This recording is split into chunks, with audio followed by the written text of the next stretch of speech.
I'm going to show you how I work through a question like 17t.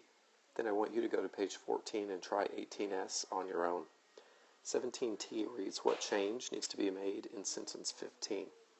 I'm going to mark off 15. I'm going to read it, see if anything jumps out at me in terms of apostrophe use or capital letters. Even worse, the tentacles became extra sticky when they're in contact with skin, so trying to remove it can make a sting even more severe. And I accidentally mispronounced that word. So even worse, the tentacles become extra sticky when they're in contact. I do have an apostrophe here. I know that that's a contraction of the words they and are. So I'm going to read it with that in place and see if that makes sense. Even worse, the tentacles become extra sticky when they are in contact with skin. Well, that sounds fine to me, so that's not going to be my problem. I'm going to go to each option, answer choice, and see what I can eliminate to become 100% confident in my answer.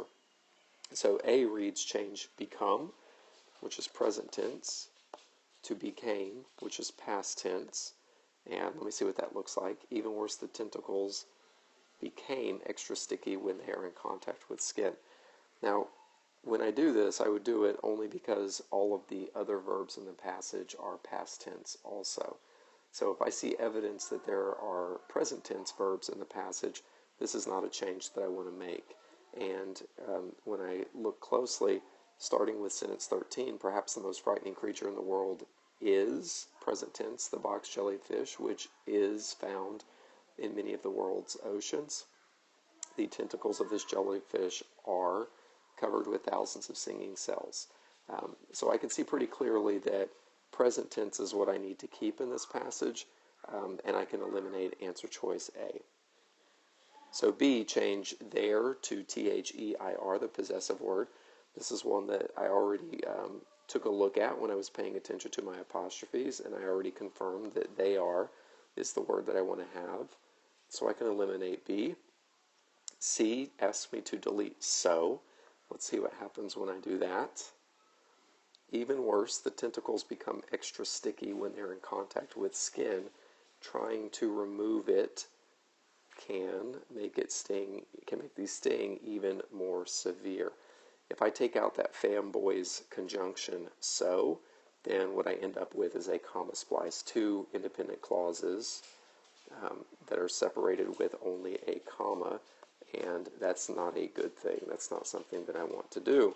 So I can eliminate C confidently, which leaves me with D. Now, I'm not just going to circle D. I still have to have a reason to pick D and make sure that I'm following a rule and correcting a problem in the passage. So change it to them. I know that one is singular. I know that the other is plural. So let me see if there's a reason to do this. Even worse, the tentacles become extra sticky when they're in contact with skin, so trying to remove them can make a sting even more severe. So I need to find what word am I replacing by either it or them to decide whether that word should be singular or plural. And when I read my passage again, what is it that trying to remove can make a sting more severe? Even worse, the tentacles become extra sticky when they are in contact with skin, so trying to remove the tentacles can make a sting even more severe. And that S on the end of tentacles tells me that it's plural, which means I need them, and I can be 100% confident that D is my answer.